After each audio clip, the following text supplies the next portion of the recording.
Welcome back, guys. This is going to be a short and sweet video on what I call faux binding. Now, it's game changing for those who don't like to do regular binding. I certainly don't. I do use a binding attachment most of the time, but before I got used to that, using that, this is what I did to create the look of binding without actually having to do the method for binding.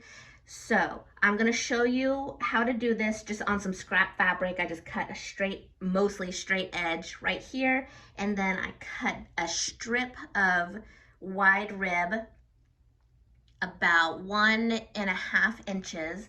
Now each pattern is going to tell you probably some different measurements for how wide the binding should be. Some go all the way up to 2 inches, some go to 1.75 inches. So I just kind of picked something in the middle and did 1.5 to show you for this video.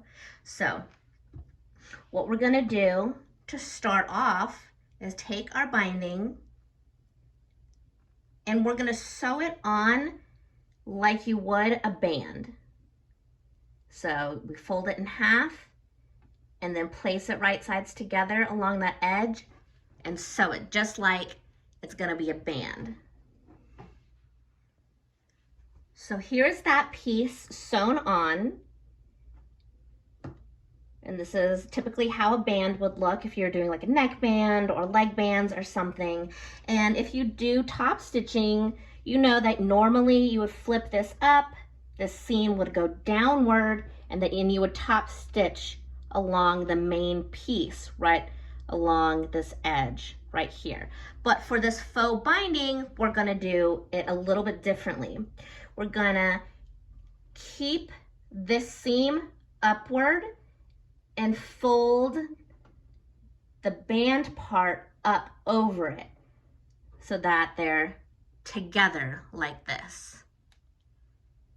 I'm gonna do that one more time. So it's like this, keep that seam upward and fold that band on top of it.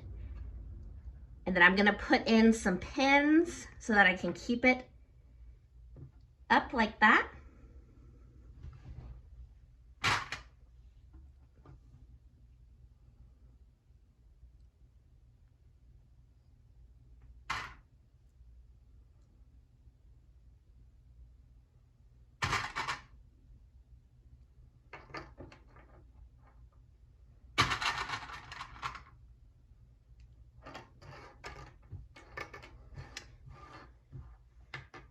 And now I'm gonna go over to my cover stitch machine. You can do this also with a twin needle on the sewing machine, but because I have a cover stitch, that's what I'm gonna use. Okay, over here at my cover stitch, for a refresher, I have the Juki MCS 1500. I love this cover stitch machine. I have 2 needles in.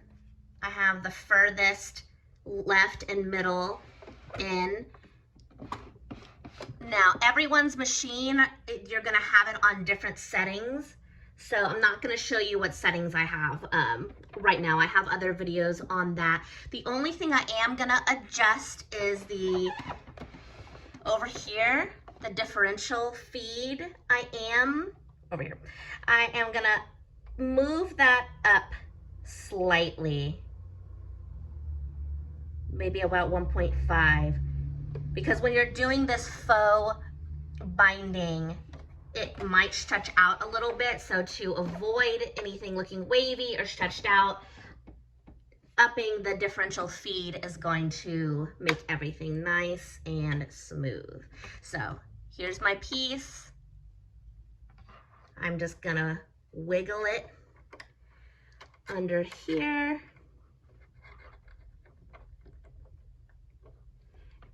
And if you see, I did leave some overhang. If you're doing something flat, I recommend kind of having a little bit of overhang like that because it's easier to start the stitching on that part. So now that I have it where I like it, I'm gonna push it down. I am gonna hold on to these threads back here while it gets started so nothing gets eaten up in the feed dogs. There we go. And now I'm just gonna stitch close to this edge.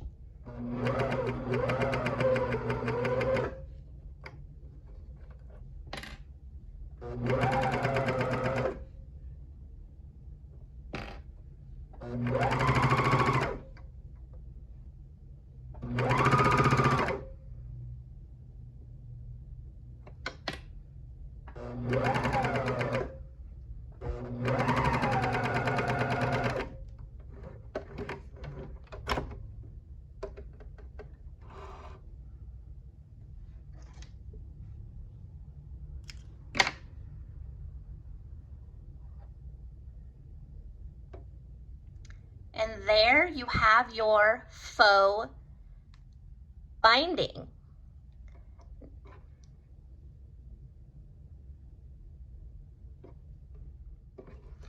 You can see now that stitching it on the part of the band, that now it looks like actual binding, but it's really just a band that you sewed on and top stitched. So, and it still has a stretch because I upped the differential feed. It's not wavy or anything.